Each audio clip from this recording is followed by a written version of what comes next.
From the station that's always local, always now. This is Fox 19 Now Morning Extra. All right. Hey, morning to you. Live look outside Looks on good. this Wednesday morning. We're going to be, Hot, sweaty. real hot today. It was hot yesterday, too. Hey, how was your dad's birthday? I know we talked about that It was yesterday. Did he have a good. nice birthday? They took him out in Florida to Bahama Breeze, a Ooh. restaurant. Did they sing to him and clap? I don't know if they did that. No? I don't know, but it was just nice for them to get Yes, out. It's hard to have absolutely. a birthday celebration in a pandemic. So I used to love Bahama Breeze. I don't think there's one around here. I think there No. used to be years ago. it's good. We had one over in Cleveland growing up. See? My It's dad nice. actually paved their parking lots. He did Oh, their construction. in the very parking lot nice. In the late 90s. Okay. We went for a friends and family dinner before they opened. Okay. Let's go to weather, I shall remember we? that. I remember that for some reason. Anyway. Let's go to Creighton's Castle, Yes. shall we, and talk about the forecast today. Are you the king of the castle, or is Mrs. Creighton the queen of the castle? Oh, Mrs. Creighton without a question. Without a doubt. And happy wife, happy life. Hey, there was a Bahama Breeze, and I think it was out near Forest Park, if I'm not Yes, mistaken, you are at correct. one point. Yes. Yeah, I'm pretty sure it was out towards Forest Park. Hey, you're going to cover the hurricanes, but I'm just going to go over very quickly. Laura, now a Category 3 storm, winds 115, gusting to 130. Pressure dropping very rapidly. The track is going to take it somewhere between Lafayette, Louisiana, and Galveston, sort of centering there near the Port Arthur, Texas area, and then eventually getting into our neck of the woods as we go Friday into Saturday. Could offer us some pretty heavy rain as we go into your daytime on Saturday. For us right now, things are quiet. High pressure across the area and giving us those mostly sunny skies. There is the possibility of an isolated shower or thunderstorm this afternoon, but I think for the most part, a lot of us are going to stay dry. We are in the mid and getting into the upper 70s. Batavia, Lebanon checking in at 76, 75. Florence and Hamilton, Lunken right now at 74. On our way to about 92 later this afternoon with, again, that possibility of a shower or a thunderstorm. Really, the story today is going to be how sticky it is with those dew points in the low and in some places the mid 70s. So flirting with, well, actually it'll be in that oppressive category. As far as the weekend goes, we've got rain and thunder in there for Saturday. It is a first alert weather day for the possibility of some very heavy rainfall with what's left of Laura working through central Kentucky. On the backside of that system, a little nicer, upper 70s for Sunday and sunny skies, and back into the low and mid 80s as we go into Monday and Tuesday. We'll talk about the rest of your 7-day forecast coming up in just a couple of minutes. Frank, let's talk about hurricanes. Let's talk about Laura and that rapid intensification, a Category 3 hurricane right now, but Laura by early afternoon will be a 4. Look at this, impressive too. Now, not as intense as Katrina, but looking at some data and stats, when you talk about the actual size of the storm, pretty comparable here. You can see that well-defined eye now forming, little wobbling there, but forming nonetheless, and a lot of warm water here to continue to strengthen. I want to show you when they can start to expect some of the big wind gusts. Now, tropical storm force winds by 5 o'clock today will be felt in Galveston, Port Arthur. They'll even look at tropical storm force winds in New Orleans. But as you get towards the early morning hours of tomorrow, look at this. 91 mile per hour sustained winds here at 2 a.m. Here in Port Arthur, 68 Lake Charles. You can see here in those magentas, that's 100 or greater. So the opportunity here as she makes landfall at either a low 4 or a high 3, because notice she gets to 4 here this afternoon. There might be a little shear that cuts her right when she gets on land. And that might break her down to like 120, 125 winds coming inshore. And then, of course, she'll lose that warm water to fuel her, and then it's just a flooding rain event. And we will look at steady rain going into our lives Friday into Saturday. But the bottom line is you are talking about extreme to almost catastrophic damage here with a Category 4 hurricane making landfall. Even if it's a low 4, upper 3, this is going to change things for quite some time. 9:33 right now. Let's get back over to the alert desk. Here's Steph. Frank, here we go. Looking across the nation now, staying on top of that developing situation in Kenosha, Wisconsin this morning, where protests turned deadly overnight. Police say at least 2 people were killed when a shooting broke out. Now, there is cell phone video circulating. You can see a person in a hood running down the street right there with a gun. Later, though, you can hear gunshots being fired. Police say 1 person was injured in addition to the 2 who were killed. They say they are searching for that gunman right now. The unrest that's happening there is in response to the police shooting of Jacob Blake. He's the 29-year-old black man who was shot in the back 7 times by an officer in front of his children. That shooting captured on video. Blake did survive. He's still in the hospital right now. His family spoke yesterday alongside their attorney. Take a listen. Emmett Till is my family.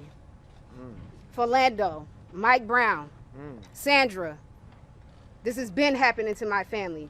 And I've shared tears for every single one of these people that it's happened to. This is nothing new. I'm not sad. I'm not sorry. I'm angry. And I'm tired. The Wisconsin Department of Justice is investigating that shooting right now. Let's talk back to school right now. A local library system helping parents try to get the hang of remote learning. Can be tough for a lot of folks. Our Lauren Artino has more on the new effort right now in northern Kentucky. Yeah, we are here in Covington outside of one of the Kenton County Public Library branches, just talking about how the library officials are working to help families and students and schools during this pandemic and as they learn during distance learning. We know a lot of those schools in Kentucky have gone back and a lot of those students are learning remotely right now. So it's a challenge really for everyone.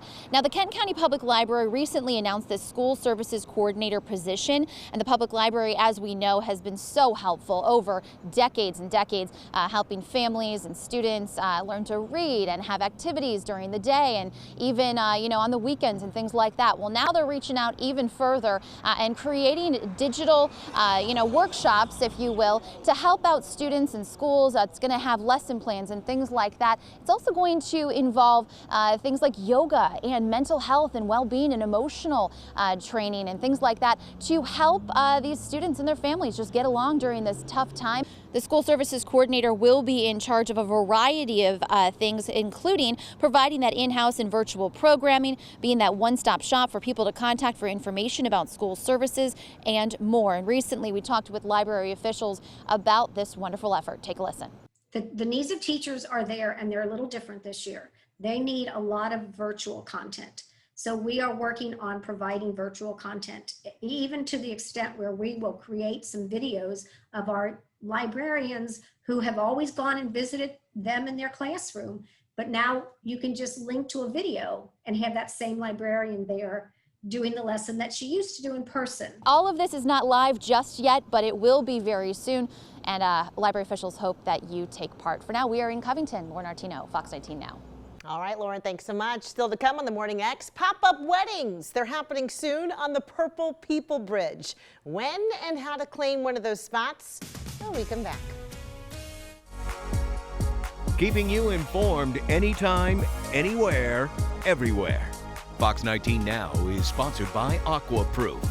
Don't just waterproof it, aquaproof it. Call Aquaproof for your customized waterproofing and drainage needs. No one size fits all here. Time now is 9:40. You know, pop-up weddings still happening on the Purple People Bridge this summer. They're scaled down. Carrie Shaw with Cold Iron Event is on the line right now to talk with us about these micro wedding packages. Good morning. Good morning. How are you? Doing good. I saw some images here of this, and we talked about this story the other day. I think it's such a unique and great idea to do it on the bridge. Have you gotten a lot of interest? Yeah, we're getting some great feedback. A lot of people inquiring about all the details and everything, and I think it's going to be a big hit. Oh, absolutely. So how did this whole thing come about, and, what should folks expect, especially in such a time that we're in where social distancing is important? Yeah, so being in the event rental business, we're getting a lot of weddings being canceled because it's so expensive to do a wedding, and when you're only allowed to have 20 people, it just isn't making sense for people to put that kind of money out there. Right. So we thought if we can do an affordable wedding at a beautiful location with some of the best views in the city, that people can come in and do this and have money for their honeymoon, have money for for something else with their marriage, instead of spending it all on this huge wedding, that'd be a great idea for people and it would serve a purpose. I think it's going to be beautiful too, right? Like you said, the backdrop on that is almost unmatched, right? So beautiful in that area. With that Cincinnati skyline and the Northern Kentucky skyline, it's just beautiful, yeah. And it's cool. And here's the thing, how many people are you taking to do this? And are there specific days when you're going to be doing it? Yeah, we've got 2 dates set right now, September 19th and October 10th. And we will do one wedding an hour from noon to 7 p.m. So you got to make a reservation soon because we're pretty certain this is going to book. Oh, yeah, I'm sure. I'm sure you're getting calls already about this. We are. Yeah, so we're going to pop up that graphic one more time if we can to let folks know the date, September 19th and October 10th. One wedding an hour from noon to 7. So there's the link right there if you're interested. We're going to put it on our website as well for folks who do want to sign up here. Question, if people want to bring their loved ones, how is that going to work? So we're obviously going to follow all the COVID-19 regulations that are in place. But right now, you're allowed to have 20 people. So we're having a ceremony for seating for 20, and then you'll have the bride and groom, the officiant, and you'll get flowers, you'll get a bouquet and a boutonniere, and you'll get a couple's cake. And a high-end photographer is going to be there to take your pictures, so you'll have something to show your other friends that couldn't make it to the wedding, later. Yeah, Carrie, give us a quick price point so folks at home can get an idea of what to expect there. So everything's under $2,500 for the wedding. And if the regulations relax on COVID and you want to add more people, you can add increments of 10 people for $499. Okay, well, there you have it. We're going to put all the details about the pop-up wedding on the Purple People Bridge on our website at FOX19.com if you or someone you know might be interested. Carrie, thanks so much. Hey, thanks for having me. It's always a pleasure. Absolutely. Time now, 9:43. Frank, isn't that a good idea? That's a good idea. Really good idea. Hey, 9:43, speaking of the river and the bridges, we're swimming in it. Well, there's no Great Ohio River Swim for a second year in a row. What a local woman, though, is doing instead is support the foundation behind the event. It's 9:10 right now, following some breaking news out of the Gulf of Mexico, staying on top of the situation there with Hurricane Laura, and it's churning and will make a direct hit at the southeastern U.S. here. And of course, folks are worried about the impending destruction. Now take a look at this side-by-side comparison here. This photo shows the before and after shots of Holly Beach, Louisiana. This is following Hurricane Rita back in 2005. Rita ravaged many southern states, including Louisiana, shortly after Hurricane Katrina had already made a mess there. Now, people in Holly Beach are worried Hurricane Laura could cause a similar scene. Weather experts there predicting Laura could move with the same intensity as Rita, almost the exact same track as Frank and Jeff have shown us this morning, bringing with it massive storm surge and coastal flooding with areas that could see at least 10 feet of water. Already more than 500,000 people have been told to get out of harm's way. Jeff's tracking it all and will update where she is here in just moments. Good morning, Jeff. Good morning, Stefano. Good morning, everyone. Yeah, and the thing is that water temperature down there is anywhere from 83 to 87, 88 degrees, so plenty of fuel for Laura to intensify before landfall. And right now, again, a Category 3 storm with winds 115 miles an hour, gusting to about 130. For us, things are quite a bit quieter. Here's the satellite and radar summary. Cincinnati right there in the center of your screen. And again, our big deal is the heat and the humidity today. We're already up to 75 with those dew points in the low 70s, so it's plenty sticky, plenty oppressive out there. But nothing falling from the sky. In fact, we've got mostly sunny skies after starting with a little bit of fog earlier today. Right now, look at this. 75 degrees with that dew point at 72. It's close out there, no question about it. Light south breeze, and at this point, 7 miles of visibility. So 76 right now in Westchester. It's 75 in Dry Ridge, 76 in Brooksville, 77 right now in Mason, 78 already in Milford. Making our way to 92. So you take 92 and you couple that with a dew point in the low 70s. That's going to feel close to, upwards of 100 degrees out there later this afternoon. So take it easy if you're working outside. Here's the high-res RPM model. Again, aside from an isolated pop-up shower or thunderstorm this afternoon, I think we are generally quiet. I think as we go into your daytime tomorrow, we'll bring at least a chance for a shower or a thunderstorm in the forecast as a weak upper-level disturbance sort of works through the tri-state. The best chances for rain right now, late Friday into the daytime on Saturday, as what's left of Laura sort of works through the tri-state. Here we are, 7 o'clock on Friday morning, 7:30. and a few pop-up showers and thunderstorms Friday. Again, the better chance late Friday and then through the daytime on Saturday. Laura, the remnants of Laura are going to work through central Kentucky. We'll be on the northern fringe of this thing, so a good rainmaker for the tri-state. And as a result, Saturday is a first alert weather day for the possibility of some flooding rains and maybe some gusty winds too, as Laura continues from central Kentucky through eastern Kentucky. We're cooler Sunday, Monday, and Tuesday. Frank? Well, the Bill Keating Jr. Great Ohio River Swim canceled, of course, this year, but daughter Caroline Keating is going to save the day. This Sunday, she's swimming to raise money for Adventure Crew. Caroline joins us this morning on the phone. Hi, Caroline. Hello. Hey, thanks for joining us here this morning. Tell us a little, give us a little backstory here about the Great Ohio River Swim, first off. Yeah, so about 13 years ago, my dad told me there was going to be a swim across the Ohio River. And I said, great, I'll watch you do it. But he dragged me down and I did it with him. And we swam across the river in the first annual swim. And we went back every year since. And when he passed away in 2017, Brewster Rhodes, who helped start the swim, he asked if I would join the committee and kind of keep the tradition alive. So we named it after my dad and we continued. So unfortunately this year the swim has been canceled because of COVID. We just weren't able to get the permit, which really hurts Adventure Crew, which the swim supports. Well, tell us a little bit about Adventure Crew. Well, what do they do?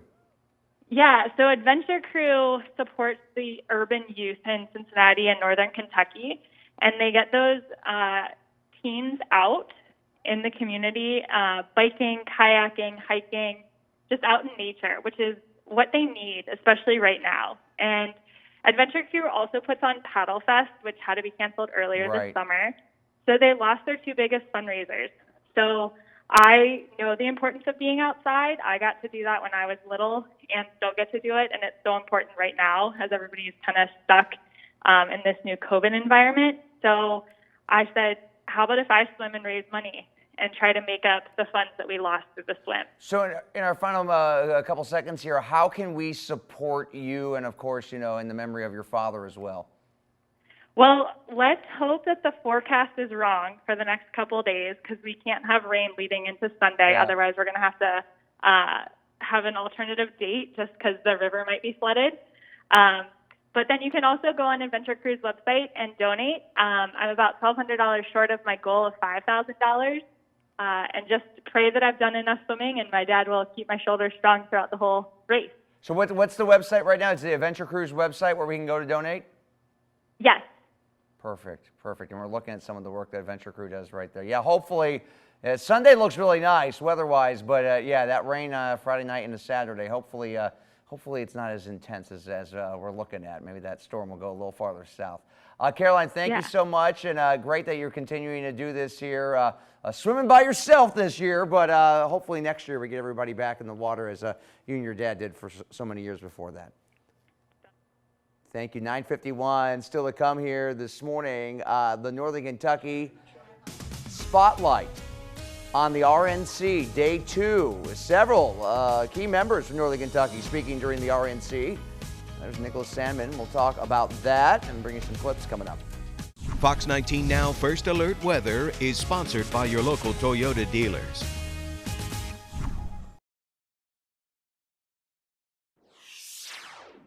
I look forward to the day that the media returns to providing balanced, responsible, and accountable news coverage. Nicholas Sandman was part of a slate of Kentuckians speaking on Day 2 of the Republican National Convention. He's the former Covington Catholic student who appeared in that viral video last year in an encounter with a Native American elder during a class field trip to D.C. for the March for Life. He's sued a number of national media outlets for their portrayal of him in that video. Kentucky Attorney General Daniel Cameron and Senator Rand Paul also spoke yesterday. First Lady Melania Trump talked about racial unrest in the U.S. Well, tonight, Vice President Mike Pence is scheduled to speak. So is the Second Lady, Karen Pence. Kellyanne Conway, one of Trump's top advisors, will also speak. She announced this week recently that she plans to leave the White House at the end of the month to focus on family. A lot more to come here on the X here. The weekly Hamilton County coronavirus update is coming up at 10. Plus, we'll hear from our movie critic, T.T. Cernenzi, about some of the best films he's reviewed this year.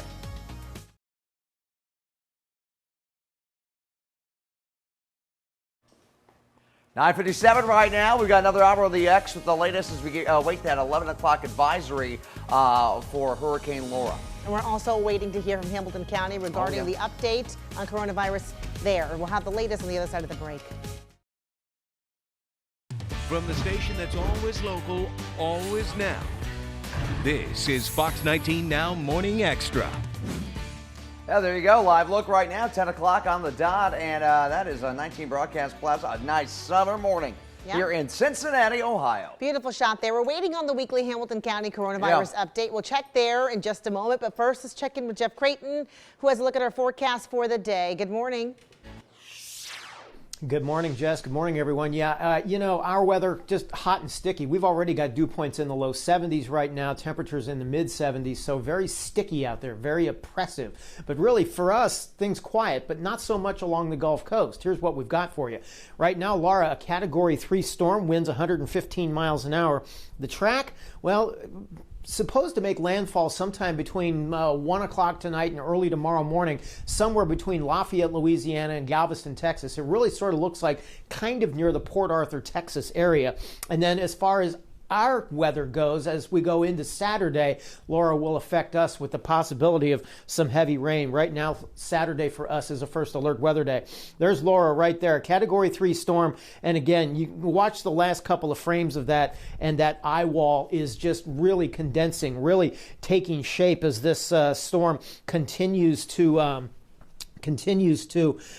gather strength in the warm waters there of the Gulf of Mexico. Those water temperatures anywhere from 83 to about 88 degrees, so plenty of fuel there in the Gulf for more intensification. For us, things are quiet. Satellite and radar summary, no issues. We had some fog earlier. That's pretty much gone. Widened the view a little bit. No rain except northern Ohio up towards Cleveland, crossing into the Lake Erie, getting into Pittsburgh and northern portions of Pennsylvania. Frank, Jess? Okay, all right, Jeff, thanks so much, Jeff. Let's get out now to Hamilton County if we can. We're waiting on Commissioner Denise Treehouse. Let's listen in. Jay and Vicky, who are here with us every Wednesday, are from Deaf Choice. So thank you for the swag. I'm wearing it with pride all over the neighborhood. Thank you. All right, we're going to go through the numbers. And so as of today, our positive cases in Hamilton County are 10,663. Hospitalizations are at 1,042, and we have lost 281 people to COVID-19 in Hamilton County. The increases from last week on positive cases, the increase is 404. For hospitalizations, the increase from last week is 25, and the increase in deaths is 12. And if you recall, last week it was 11. So we're leveling off, but 12 people dying in this community in 1 week from COVID-19 is a lot. And Greg will dig into these numbers a little bit, but it's just a constant reminder that we all need to continue to wear the mask, wash our hands, and keep away from one another. So before we get to Greg for a deeper dive into the numbers, we're going to do a quick update on the census. And then we're going to have another announcement for an important initiative that we're launching regarding testing. But let's go to the census first. So here's where we stand. Hamilton County is at 65.9 cumulative self-response rate, down from 67.2 at this stage in 2010. This means a greater share of non-responding homes will need to be visited by census takers on the doors, an especially challenging task now that the Census Bureau has shortened the door knocking timeframe by 4 weeks. This non-response follow-up will take place until September 30th instead of October 30th. But during this time, you can still fill out the form on your own online so that a census taker won't need to knock on your door. Go to my2020census.gov to fill it out today. Again, I've done it, takes about 5 minutes. If you don't want someone knocking on your door, then fill out the form. your name will go off the list and they won't come to your door. So I would recommend that everybody jump on today and fill out your census form. It is so easy, and we desperately need to be counted in order to receive the federal support that we have been using throughout this pandemic, by the way. So Ohio has a 68.6 self-response rate, so a little bit higher than ours. And not that it's a competition, but we're doing a little bit better than Cuyahoga County. We're doing a little bit better than Franklin County, but Montgomery County's numbers are higher than ours. So not that it's competition, but let's go. Here we go. And let's talk very, very quickly about the neighborhoods. So the highest response rates are coming in from Mount Washington, Miami Township, Wyoming, and Greene Township. Mount Washington is leading the pack at 91.1%. Go Mount Washington. My chief of staff's from Mount Washington. He's taking some credit here. But anyways, way to go, Mount Washington. So far, our lowest self-response rates are in Over the Rhine, Corryville, Cuff, and Queensgate. I'm from Cuff, and so I'm going to challenge my neighbors to jump on and get the census done today. Some of that is relative to the student population, obviously, but we have some work to do in those communities. So especially if you live in those communities, get on a census, fill it out yourself, and remind your neighbors that this is really important. I actually ran into a census taker. I was out dropping lit last weekend in Anderson Township, and I ran into a firefighter who is doubling as a census taker right now. And he said that he's getting a fairly positive response on the doors, but some people are a little irritated to have someone knock on their doors. And while I get that, the idea is to fill it out online so that doesn't happen to you. So again, my2020census.gov, fill it out today. All right, so before we go to the information related to testing, which is a new initiative that's being rolled out through the CARES Act dollars, I'm going to turn it over to Greg Kesterman so that he can run us through the numbers and the trends.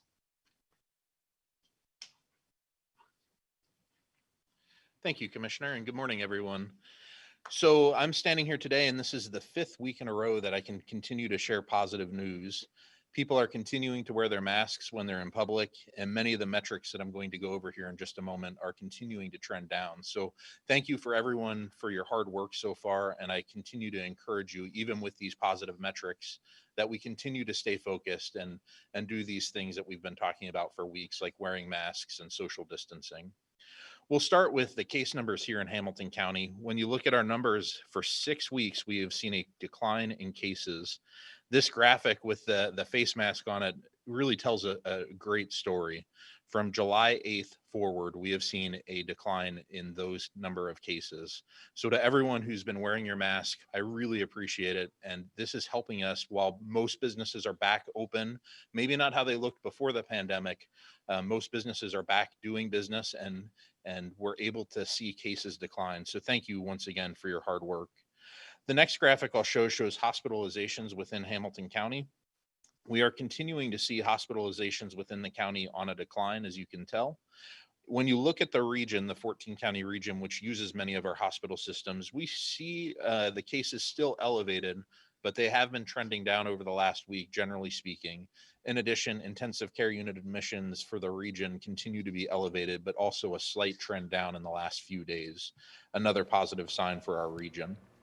Okay, so the latest now from Commissioner Denise Driehaus, nothing really new. You heard from the county health commissioner there. We've had this decline over the last 6 weeks, 404 new cases, 25 hospitalizations. This was within the last week. Now, the deaths were at 12. They were at 11 last week. So we do have one more death, still though pretty much staying steady, as she said. And the commissioner also pointed out something in Hamilton County with the census. Yeah, to fill it out, right? You're saying more people need to fill out that census, the importance of all that. You can go to my2020census.gov to do that. We have a link on our website for that as well. But we're watching that closely. We do want to mention we are streaming this in its entirety right now on our Fox 19 Now Facebook page and on our website and mobile news app. Okay, still ahead this morning, TT Sturdenzi sharing his, well, best films of 2020 so far. He's reviewed a lot of them.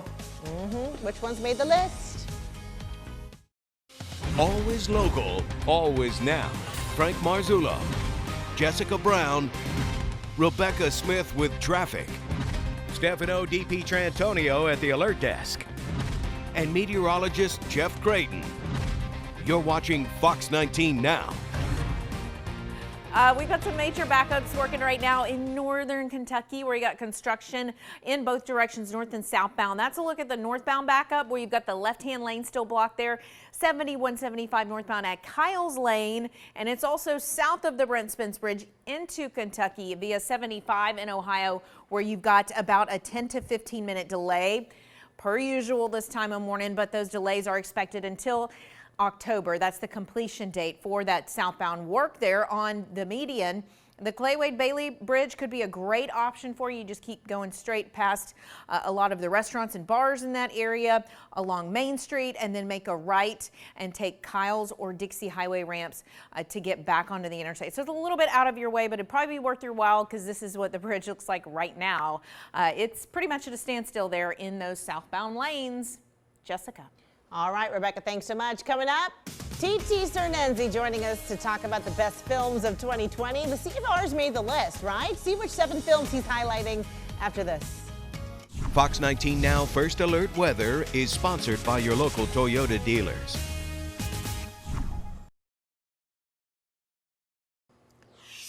(10:15) right now, we're following some breaking news out of Avondale. A 2-alarm fire. Now take a look. We just got some video back from the scene here. Firefighters battling this blaze. This is on Forest Avenue near Burnett in Avondale. We're told after they got there, the fire department upgraded this to a 2-alarm fire. No word yet on the extent of the damage or if there are any injuries, but we'll stay on top of this and bring you the latest here as soon as we get some more information. We also have updates on our website and our free mobile news app. All right, our movie critic TT Cernenzi joining us now on the line to talk about some of the best films of 2020 so far. Good morning. Good morning. Good morning. This is such a weird thing to talk about because, again, we're talking about movies that in most cases have not been seen on the big screen. I know. I think so many more people, though, too, are watching so many more movies. So I wonder if most people's favorites make your list. So let's get right into it. What is the first one on your list? Well, yeah, and there's not necessarily a chronological order to this, but in some ways, the first one is probably what for me might feel like the best so far, and it's Spike Lee's The Five Bloods. That was, you know, it was his Netflix film. This was definitely one that was going to play in theaters anyway, but then was going to have sort of a quick transition over into Netflix. They learned a lot last year from their year-end award season kind of run with the films they had then with The Irishman and Marriage Story and things like that. So they made an effort this year to kind of work with different directors and higher-level directors to really put some great stuff out. And The Five Bloods is really the first example of that. Spike, you know, can't say he's having a second wind or a resurgence or anything like that. He's always Spike Lee. This film feels like a quintessential Spike Lee film. It's got Delroy Lindo in it. It's powerful, entertaining story with real social commentary. Again, like I said, it's Spike Lee working firmly and squarely in his wheelhouse. And it was a good film. All right, so we're going to keep it going because I want to get them all in here. The second film on your list, we got to talk about it because we mentioned this before and you said it's so worth the watch. It was Miss Juneteenth, which actually came out right around the time of Juneteenth, and it looked at a very contemporary kind of story around a young woman in Texas whose mother was part of the Miss Juneteenth pageant. She is now a teenager and getting ready to go through it herself, but it looks at sort of this mother-daughter dynamic. The mother didn't exactly have the opportunity to become the beauty pageant kind of winner and have the life that she wanted to have. She's really pushing that on her daughter, and Nicole Bahari plays the mother in this film, and she's a revelation. We should be talking about her a whole lot more. Okay, Miss Juneteenth. Which one was this on this again? Was this Hulu? You know what? It's on Prime Video, I believe now. You can still get it there. Yes. All right. Let's talk about The Vast of Night. I remember this one here that you mentioned before. It's on Amazon Prime. Yes. Yes. This makes your list. It made my list, and it's really, again, I've talked an awful lot about horror films that have come out. This one is sort of a horror thriller in a way, but it does so much more with so little. There are no actual sightings necessarily of monsters. It plays all out in your head, and the suspense and the tension of what's building. Okay. And it's great. It's one of those that, again, on a late night, you're by yourself or with a friend or whatever. I think it's going to get under your skin and give you the chills. Not by yourself, TT, not by myself. So this one, I'm not going to lie, when we talked about this before, a lot of viewers said they watched it after your suggestion and they loved it. Mm-hmm. Yeah, so Yeah. I heard it was really good. I'm not brave enough yet. Let's talk about the next one, Shirley. Yeah, I'm actually pairing Shirley and the Invisible Man together because this feels like the perfect opportunity to talk about Elizabeth Moss. She's in both of these films, and as a matter of fact, The Invisible Man might have been one of the last films that I think I remember seeing in theaters before quarantine started. Big budget film, kind of a really interesting take and replay on the idea of the Invisible Man and the character. It's a modern day kind of look at it, but again, it's really told from her perspective. She's married to someone who believes they have discovered the technology or the power to render themselves invisible, and they use it to terrorize her. And she gets to fight back. So again, you get to see, Moss kind of in a role that kind of changes over the course of the story. She's a great actress. She's been in tons of things from Mad Men to The Handmaid's Tale. We know she could do anything, and she kind of does it all literally in this particular film. But then you follow it up with her portrayal of Shirley Jackson in Shirley, and again, it's just another kind of character, another revelation. She's playing a writer who is kind of struggling for inspiration and is willing to do whatever it takes to get it, even if it means kind of torturing other people. She's everywhere right now, I feel like. Yeah. Good for her, though. I mean, she's super talented. Okay, let's move on. I think we have one more to talk about if we can. Jack and Yaya. Yes. Yeah, there were a lot of really great documentaries. Another one that could have easily made this spot in this list was the John Lewis film Good Trouble. His story is obviously big and powerful, and we all know him as a central figure in terms of voting rights and American history. Honestly, though, for me, Jack and Yaya really struck me because it takes the issue of being transgender and what that means to society, and it makes it such a personal story. This is the story of two friends who grew up together, living next door to each other. They met when they were probably 4 or 5 years old, and went on their own separate journeys, but kind of together, recognizing along the way that they were born into what was basically for them the wrong bodies, and they've gone through this process of trying to discover who they are. They've supported each other along the way. They've actually even found ways to help kind of bring their families along on the journey with them. And again, it's a big issue, and it's a big timely issue, but it's told in such a personal way. I walked away from this really loving these two people and honestly wishing I could have spent more time with them. Oh, okay, there's your list. I like that you mentioned also, just in case I don't want it to get lost, John Lewis, Good Trouble, worth watching as well. We appreciate you, TT. We ran out of time, but that was a good rundown. Good list. Thanks. All right. Time now, let's get over to Frank watching the forecast for us right now, or really just talking about what's coming up. Yeah, I'm not doing that. Jeff does the cast. I'm done with that for now. Hey, the art climb over at the Art Museum is about to get some new art. We're going to take a sneak peek coming up. Hey, have you done it yet? The art climb, it's so much, it's invigorating, it's a good workout, and it's just great to see our city in a new way going up to the Art Museum. Well, the art climb is about to get some new art. We're going to take a sneak peek right now. I want to welcome into the Morning Xtra, Jill Dune from the Art Museum. Hi, Jill, how are you? Hey, Frank, I'm doing great. Thanks for having me on. Well, we're glad to have you on. So the first set of outdoor artworks will soon be added to the art climb, which opened a little earlier this year. What can we expect? Well, we're super excited because we have 3 artworks that we have lined up. We're actually partnering with Pyramid Hill Sculpture Park and the artist Jakaya Booker. And so for these 3 pieces, we're going to start installing in September so that the art climb will truly live up to its name with the artwork on it. The Jakaya Booker piece is going to be the first one added, and it's the 16-foot high sculpture. It's made of discarded rubber tires and stainless steel. So we're really excited to have that. That's going to be down at the bottom of the art climb, close to Gilbert Avenue and Eden Park Drive. So you'll even be able to see it as you drive by. That really is neat. What else do we have? That looks cool. So 2 additional ones are coming on loan from Pyramid Hill Sculpture Park. So we're so grateful that they've let us have 2 different works. We have Skybound by Barton Rubenstein. So that's a stainless steel sculpture that's 30 feet high, which is going to be really impressive to see. Look at that. So he is a modernist sculptor and an environmentalist.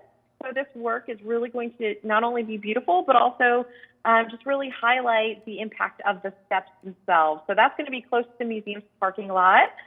We actually have the parking lot under construction for a different project at the moment, but you'll still be able to use the steps during the entire construction process. So the third piece is Tony Rosenthal's Cube. This is going to be a blackened steel sculpture. It's about 9 feet across. And this is kind of an abstract work, but also going to fit in really nicely to the angles along the steps of the art climb. Well, we can't wait to see it, Jill. When does it all get installed? When can we start climbing? You can actually climb right now, but the artworks will be added starting September 3rd. The additional 2 works we don't have dates for, but it'll be later in September or early October. But we hope people will come back again and again to visit, climb 164 steps. It'll be a lot of fun. Sounds good. Get your steps in. Get your heart monitor ready. Hey, thanks, Jill. Appreciate it. Thank you, Frank. Anytime. Take care. 10:28 right now. Birthday time this morning. We want to say happy birthday to Dolores, turning 86 on this 26th day of August. Dolores, you enjoy your day as we celebrate fox19.com/birthdays. From the station that's always local, always now. This is Fox 19 Now Morning Extra. Yeah, that's what they say. 10:31 right now. It's at the top of our paycheck. Hope you're having a good start to your day. Good morning to you. Live look, a little hazy out there this morning. It is a little hazy out there. Looking at Paul Brown as we are counting down to the first home game of the Bengals season. I'm excited. No fans first home game, and then I think October 4th will be the next home game where you could potentially have fans. So we'll see. I'm excited still. I like what Lauren Miner was saying all morning. You know, hey, football is coming back. It's though. coming We're back. Gonna be able We've to had watch baseball, which has not been very good. Soccer, not so good. Let's bring it back up and talk about the good weather, shall we? Maybe we get some Bengals. Maybe the Bengals will do it. Creighton Park and Manor, how's it going, Jeff? You know, I got no complaints. It's it's a beautiful start to the day. It's a little sticky. In fact, it's very tropical out there. Temperatures in the mid and upper 70s, those dew points in the low 70s. So pretty sticky. And by the time we get to this afternoon, it'll feel north of 95, maybe close to maybe 97 to 99 degrees out there. So plenty of moisture out there for you to get a little wet under the collar. Here's what we've got. We're going to talk to Frank about Hurricane Laura here coming up in just a minute. But just to give you a little quick status update, still a Category 3 storm, waiting for that 11 o'clock update. Winds at 115 miles an hour. The track is going to bring it somewhere between Lafayette, Louisiana, and Galveston, centering maybe on that Port Arthur, Texas area, the home of Janis Joplin. And then potential impacts on Cincinnati as we go late Friday night into the day on Saturday. Saturday, a first alert weather day for the potential for some flooding rains across the tri-state. Otherwise, satellite and radar summary for us, no issues. We had some fog out there earlier, no problems now. In fact, I'll widen the view, and very little, if anything, in the way of cloud cover for us. Back to Indiana, back to Illinois. But you do see some cloud cover forming down there, western Kentucky down into Tennessee. 78 right now at Lunken Airport. We're 79 in Florence. We're up to 81 in Batavia, 80 at Lebanon, 79 this hour in Hamilton. And we'll make our way to about 92 this afternoon. And as I said, with those dew points in the low 70s, that 92 will feel close to 100 as we go into the afternoon. We'll talk more about your 7-day forecast, which does see a cool down on the back half of the weekend. All coming up in just a couple of minutes. Frank? Jeff, thanks. We do want to talk about Laura right now. Hurricane Laura is a Cat 3 storm. Boy, has she intensified really, really quickly here. You can see her wind speeds right now, 115 miles per hour. Look at that eye. I mean, a well-defined eye. That is classic Some of the outer bands will start reaching the New Orleans area, getting out towards southern Louisiana, as the center will stay west of New Orleans. Remember, storm surge could go 30 miles inland of Louisiana because with the counterclockwise spin, all this water is pushed this direction. So even though they're not taking a direct hit when you talk about wind, there is going to be some real concerns and issues. What's really telling about this storm, and really eerie to be honest with you, it's a repeat performance. Rita in 2005 came on shore in this purple line right in Port Arthur as a Category 3. Well, now look at the track, and it has been consistent. Going to be right pretty much due right into Port Arthur, Laura, with wind speeds even higher than what Rita brought us. Now, right now, we are going to continue to watch some strengthening take shape. By 2 o'clock today, we should be at 130 miles an hour. I mean, I know within the advisories, they're like 3 hours apart, but this is intensifying so quickly because of all of that warm water getting into it. Now, right before it makes landfall, right around Port Arthur, maybe between Port Arthur and Lafayette, right before it makes landfall, might decrease just slightly, lowering it to a Cat 3 storm. So you're looking either high-end Cat 3 or low-end 4. It doesn't matter. The damage will be about the same here with this, okay? We're talking about devastating damage. And then as it gets inland, still tropical storm force winds will possibly out towards Jonesboro, Arkansas. And then by the time it reaches us, we look at some good soaking rains Friday into Saturday. Here's that wind forecast now. And if you look right here in the pinks, those are 100-mile-per-hour winds. 5 o'clock today, Galveston, Port Arthur, they're already going to see tropical storm force winds out ahead of this.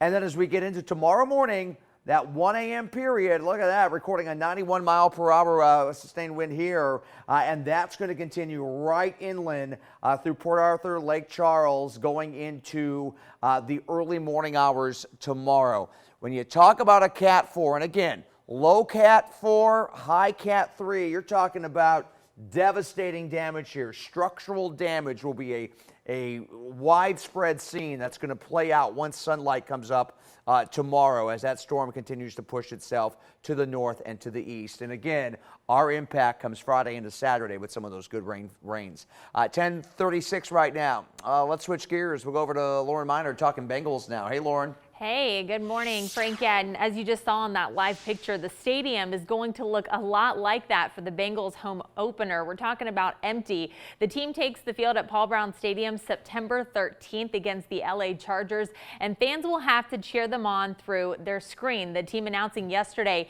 fans will not be in the stands for the first home game. In a press release, the team said they have been working with the NFL as well as local government and health experts to come up with a plan that would allow fans to safely attend games. The Bengals filed an exemption request, but that request has not yet been granted by the state. The team did say that they are going to continue, obviously, looking at those options that would allow fans into the stadium. Our Brittany Harry spoke with fans yesterday down at the Banks, many telling her they would consider coming back if extra precautions were put in place. Fans may have mixed emotions about the decision, but many are not surprised. Not shocked at all. Why? Well, everyone's tiptoeing the line, seeing who's going to sort of go first in terms of letting fans in. No one wants to be the first one to go, even though they should be well within their limits to do social distancing, even if it's more than the 6 feet. I feel like the threat is still out there. I mean, looking at colleges, there's still a lot of the kids are back in school now, and I feel like there's going to be a lot more like a rise in the amount of cases that are happening. So it's just the threat's still there, and we have to all be careful with it. The team released this statement yesterday, which says in part, quote, Paul Brown Stadium will not be the same without our fans, but we hope everyone shares our excitement for the 2020 football season. We value the support of our fans and will do our best to keep everyone up to date and connected with the team through our coverage on Bengals.com and across our social media accounts. We look forward to welcoming fans at Paul Brown Stadium when permitted by the state of Ohio. So in other news, AJ Green is expected to be back at practice today following a hamstring injury over a week ago.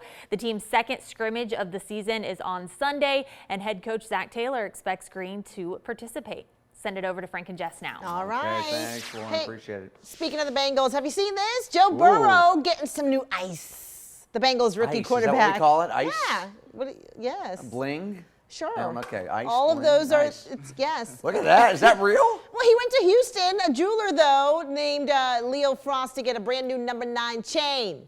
Frost posted these videos on his Instagram account. Burrow styling in his Bengals number 9. What'd that cost him? Probably a lot of money. I mean, he's got the coin now. Of course. Right? He does. What, his coin, is that old? No, that's right. Is that the coin? I I mean, just- all the hipsters say coin No, now, that's right. right. Yeah. Yes, it's just funny. He's just dropping it like it's hot, Oh, you know? God, no. We're going back to 2002. Yeah, drop it All like right. it's hot.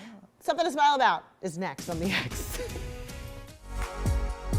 Keeping you informed anytime, anywhere, everywhere. Fox 19 Now is sponsored by Aquaproof. Don't just waterproof it, aquaproof it. Call Aquaproof for your customized waterproofing and drainage needs. No one size fits all here. Something to smile about is sponsored by Advanced Dentistry.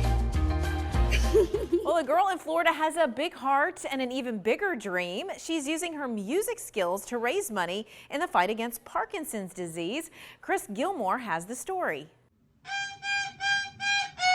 Music has been a part of 11-year-old Casey Moore's life since she picked up a violin at the age of 3. I enjoyed it more and more as I grew older. And now, as she practices piano every day. When I practice, it feels like some part of me inside of me gets alive. Because of the pandemic, she's been able to dedicate more time to her passion Yeah. at home with family. Want to learn more. Her dad, Dr. Henry Moore, is a neurologist at the University of Miami, specializing in movement disorders like Parkinson's disease. That he helps people that suffer from this terrible disease called Parkinson's. And this disease affects their brain. She's doing fantastic. Dr. Moore has been spending more time working from his home office, giving Casey a chance to feed her curiosity while her dad remotely cares for his patients. She was very moved about people, how they were very disabled, and then with the medication, they were super happy and so hopeful that this disease will stop. Yeah, it really touched my heart, and I wanted to do something to help, but I wasn't sure how. She added her own flavor to the battle against the life-changing disease, creating a fundraiser, Parkinson. The goal is to use music to raise money and awareness on behalf of the Parkinson's Foundation. The way how we always have raised her is to think first on others, and that will give you happiness. Casey's music and kind heart quickly got the attention of some big names. My friend Gloria Stefan. All the dreams that we envisioned seem to crumble in our head. Casey's dad says she's onto something with the healing power of music. Definitely. And there is music therapy even tested for Parkinson's disease patients, and then it helps. Despite the ongoing search for a cure, Casey says she hopes Parkinson's patients listening to Parkinson still take something away from the music. I hope they get a little more cheerful and just a little happier. One song at a time. What she's doing is so special. It's going to help so many people. Casey is still collecting donations, by the way, on her Facebook page. Fox 19 Now First Alert Weather is sponsored by your local Toyota dealers.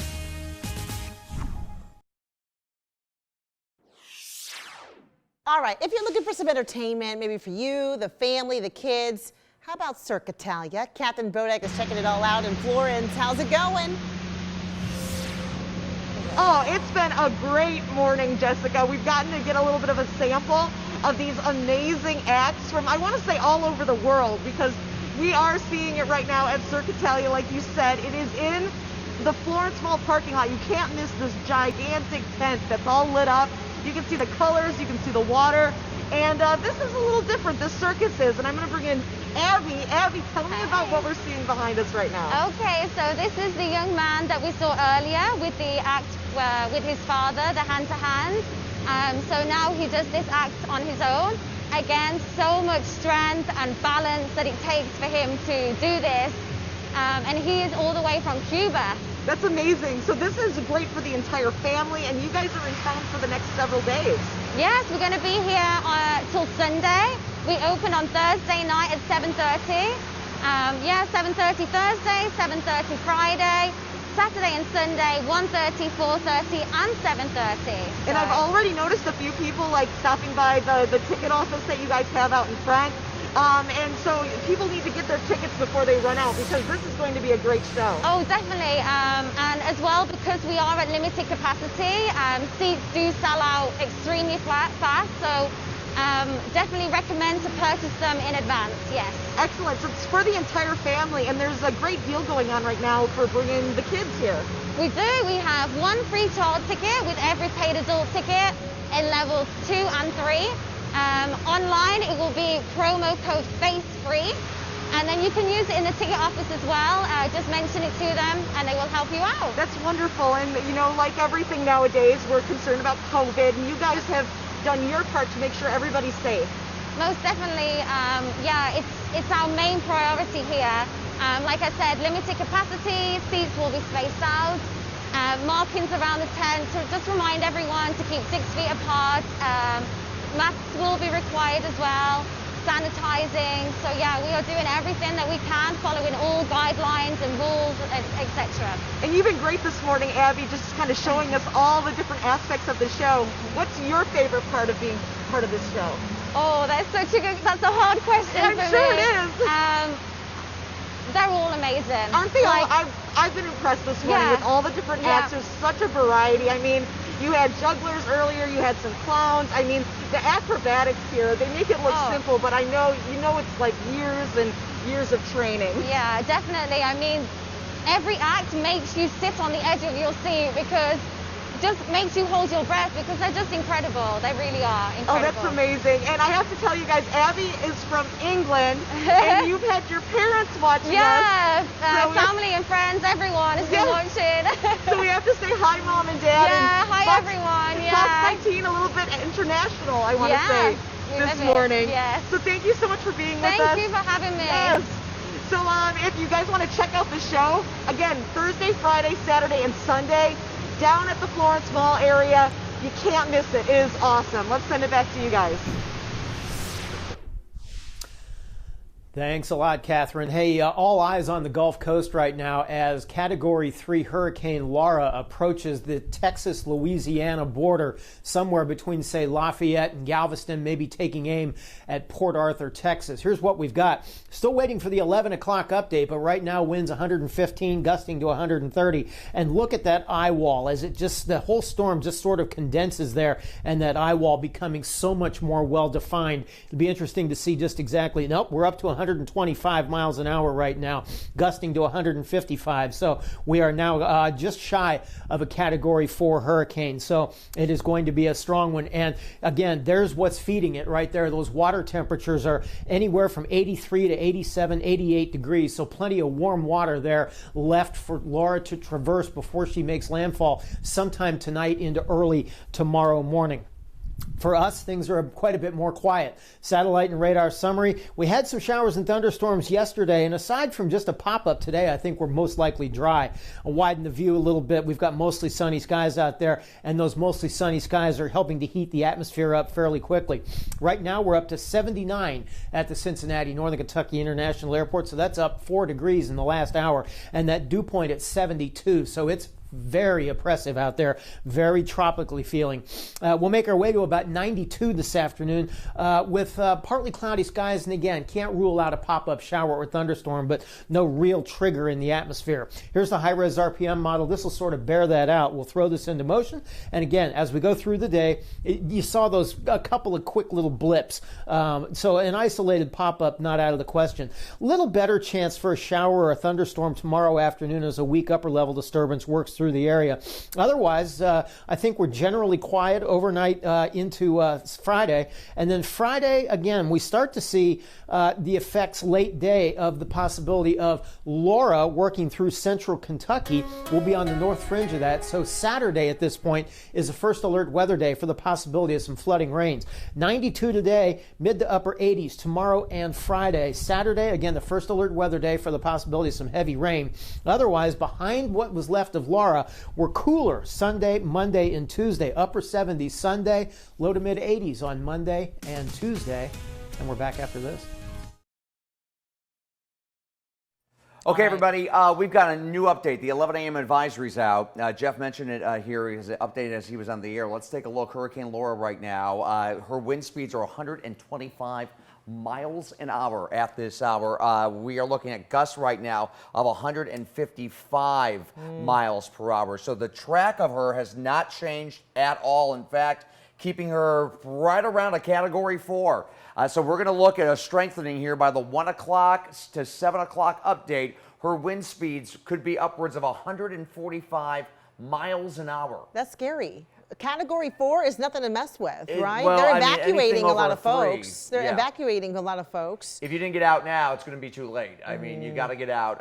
And we are going to look at that landfall right around Port Arthur here about 1 a.m. tomorrow morning. And as of right now, the latest track, you know, there was that one track that brought her back down to an upper 3. It keeps her right around a 4. She'll lose that wind pretty quickly once she gets out of the waters there, those warm waters, and then, of course, bring the flooding right up. But they could see tropical storm force winds upwards of Jonesboro, Arkansas tomorrow. Oh, wow. We'll watch it closely. You guys, thank you so much for joining us here on the X. We'll have more. We're also following Laura right here on Fox 19 Now. We'll see you in the morning.